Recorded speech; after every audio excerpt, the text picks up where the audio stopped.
It was a murder that altered the trajectory of Indian politics. Former Prime Minister Rajiv Gandhi was assassinated by a human bomb while campaigning for the Lok Sabha elections in May 1991. Now just today, Murugan and Robert Pyas, two Sri Lankan nationals who were part of the plot to kill Rajiv Gandhi, were sent back to Sri Lanka. They had completed their life sentences over 30 years. Now these two were part of the LTTE, specifically its very secretive intelligence unit, TOSIS, or the Tiger Organization Security Intelligence Service.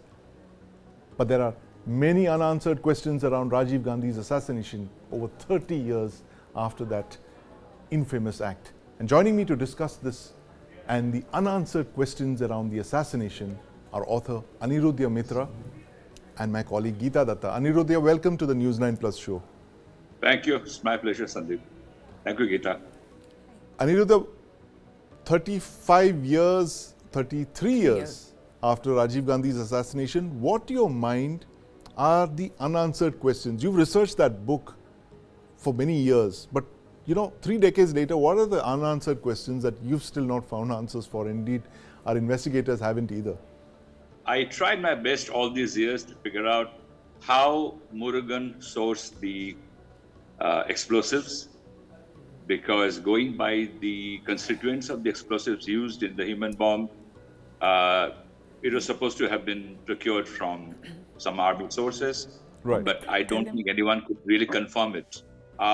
The second most unanswered question for me would be, why is it that a section of the SIT, which I have mentioned in my book, were not allowed to look beyond the LTTE? So there were enough evidence to suggest that Sivarasan was in touch with people from outside.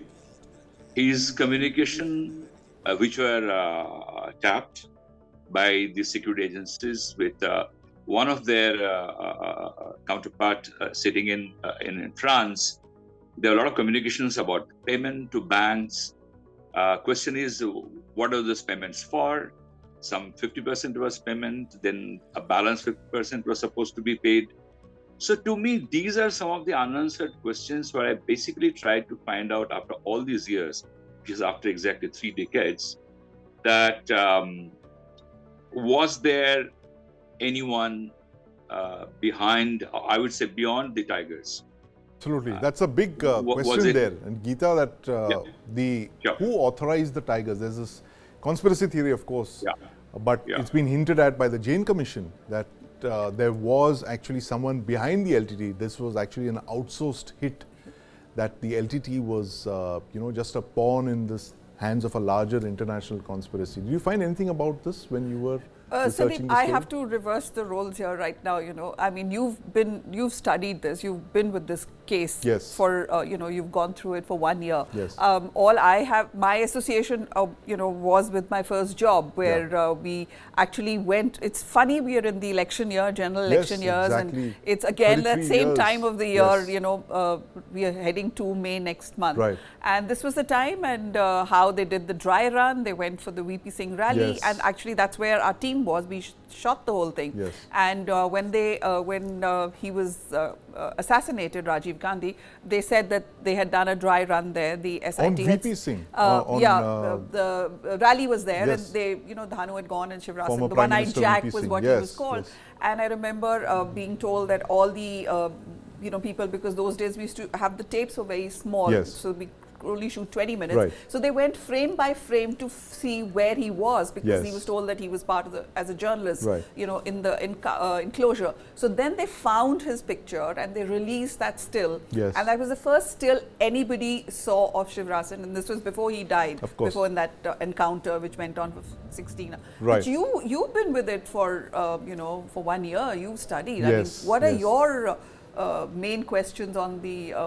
unanswered? Well, unanswered is, unfortunately, the principal conspirators of this, which are Prabhakaran and Pottu Amman, his intelligence chief, they were never interrogated. They died, as you know, in 2009. They died fighting the Sri Lankan government. So they were the masterminds in the LTTE of this entire operation, and we never kind of got to hear their side of the story, why they did it. Prabhakaran said just one line about in 2001. He said it was a very regrettable incident, whatever happened. He never acknowledged the LTTE behind it. In fact, it was meant to be, as they call it in the world of among assassins. It was meant to be a clean hit. Yeah. No traces were to be left behind. And in fact, that camera that you mentioned, Hari Babu's camera, is where the entire gang of assassins was revealed, because Prabhakaran really wanted to make sure that this was, he wanted to revel in the last moments of Rajiv Gandhi and see him as he was being cold-bloodedly killed. And that was indeed the reason why the entire conspiracy was uncovered, as Anirudhya has also worked on. Anirudhya, now, there's a plan B to kill Rajiv Gandhi in Delhi in case plan A that was in Sri Perumbudur failed. So tell us about that plan B and whether you made any attempts to trace that last surviving female suicide bomber who lived here in Delhi, not far from where Rajiv Gandhi lived. Well, my active investigation into the case kind of ended after I left India Today and joined the television and film industry. But yes, I did work on Plan B. During my research, I read a lot from your stories in India Today. And after that, I made some inquiries with my friends in Delhi who are part of the SIT then, but now, they have all taken retirement. And I think it was a revelation to them also that this girl, her name was the curly hair girl, Sonia, right? Yes, Sonia, Athirai alias Sonia. Yes. Yeah. So the thing is, what I figured from some sources was that there was some kind of a differences between Sivarasan and Pottuaman. Yes. Where it is Pottuaman who basically backed the plan B, and Sivarasan felt that was as if questioning his credibility. So he was very confident that he would be able to accomplish the task on the soil of Tamil Nadu, and there was no need for plan B. But however, Pottuaman did go ahead and send Kanaka Sabapathy with this girl, and they did their Reiki, they did everything possible. And what I heard was that there was a point of time when this girl felt that, when she learned that, she might not be needed to execute, she felt somewhat sorry. She felt that I could have done something much greater, kind of sacrifice my life for my organization. It didn't happen for her. She was apparently so desperate that she at some point of time thought that if she is laden with explosive and she will jump onto a car in which Rajiv Gandhi will be traveling in the capital. These are all sensational information which I learned a bit definitely from your stories, and then later when I was working on my book. Right. But by then this girl was of course acquitted, and as far as I know, she doesn't live in India anymore. She's married, and Kanaka Sabapathy has passed away. Yes. Plan B was all in place, and I think that just goes to show how the organization worked. So yes, it was not just the ability of Sivarasan or Santan, because this duo was like a lethal combination, the way they were, starting from the assassination of the EPRF leader exactly a year ago from Rajiv Gandhi's killing. But Jaffna wanted to ensure that the job is done, and if that requires a plan B, so be it. Yes, absolutely. Plan B, and some say even a plan C. And Geeta, the thing is, I worked on the story. It was a magazine story. Of course, Anirudhya has done a very exhaustively researched book, 90 days on it, which is being made into a web series now. But my conclusion was that once Prabhakaran gave the order to execute Rajiv Gandhi, there was literally nothing anyone could have done to prevent it. Because using, human bombs, it was unheard of at that time. Today, everyone's using it. All the ISIS and the Al-Qaedas of the world have perfected this suicide bombing techniques. But back in the day, 34 years back, it was practically unheard of. And that is what the Tigers plan to use, this surprise surgical strike and on... women.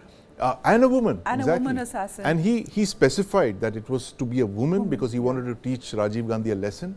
But as I just told you, that there are probably answers that we will never know the answers. There are questions that we will never know the answers. So I have to ask you, the whole thing, the way it ended, yes, with Shivrasan, suicide, yes, and the two other who were with him. Right. That also, I mean, we were on the same organization. We also got that yes. live, the 16-hour thing. That also was a huge botched up. Absolutely, it was. Again, leaving a lot of unanswered questions. It was botched up because they did this meticulous investigation. They traced this assassin team right outside the outskirts of Bengaluru. Yeah. But by the time they landed up there, instead of storming the house, they kind of gave them a lot of time to kind of, prepare for the final stand, which was basically consuming the cyanide and killing themselves and destroying all the evidence. But that was just the attack team. And to my mind, since you asked, one of the biggest unanswered questions, Geeta and Anirudh, this question of the links between the ISI and the LTTE. Now that is something that no one's really explored, because while the TOSIS, which is what Potu Amman headed, this Tiger Organization Security, which was their intelligence wing, which backed the Black Tigers, which sent the Black Tigers, tasked them. While it was close to RNAW before the IPKF in 1987, post the IPKF operations of 1990, when obviously the LTTE was a bad name. I mean, you couldn't do business with them. That's when the ISI kind of enters the stage. And the ISI began to cultivate very close links with Potu Amman and Prabhakaran. If you remember, in 1993, there was the case of that massive explosive-laden ship, the Ahat. Yeah. That ship was actually loaded in Karachi, and it was taking that entire shipload of explosives to Sri Lanka when it was intercepted by the Navy and the Coast Guard and the Marine Commandos. Yes. And the other interesting thing, Geeta, is that this ISI-LTTE link, I mean, Anirudhya, correct me if I'm wrong, it is quite possible that the 1993 bomb blasts, the RDX, could actually have been come from there, offloaded from an LTTE freighter, because they are the guys who kind of ruled the high seas, because they had these freighters.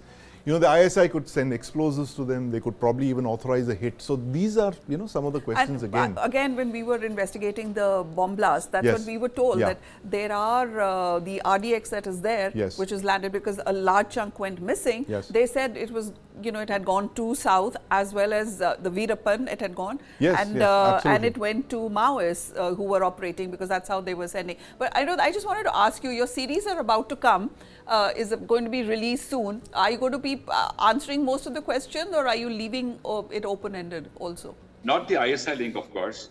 And I have tried my best to answer that, probably when exactly this Prabhakaran's whole attitude towards Rajiv Gandhi is something personal. That when he started when he came to Delhi to meet Rajiv Gandhi, and he was kept at the Ashoka Hotel. He went to meet Rajiv Gandhi, and he still wanted to carry his cyanide capsule, which the SPG objected. From that to his talk with Anton Balasingham over the phone was tapped, where he had said that I think they are going to put me under a house arrest, but if they leave me, they will make the biggest mistake of their life, because I will have taught this guy a lesson. These are all on government record. This was used in the charge sheet later on. Yes. So the question I raised in my book was that, if we had this kind of information much in advance, if we had the reports filed by B. Raman, the then head of RAW in Chennai, about the threat perceptibility from the LTTE on Rajiv Gandhi will be at its highest when he is not in power. How come nobody really bothered? Absolutely. Rather, Anirudhya, I'm afraid we're completely out of time here, but thanks very much for joining us this evening. You want to read more about Rajiv Gandhi's assassination and how the conspiracy was hatched? Read Anirudhya's book, 90 Days, soon to be a web series on OTT. Streaming on News9 Plus. News is now content. Subscribe and get free vouchers.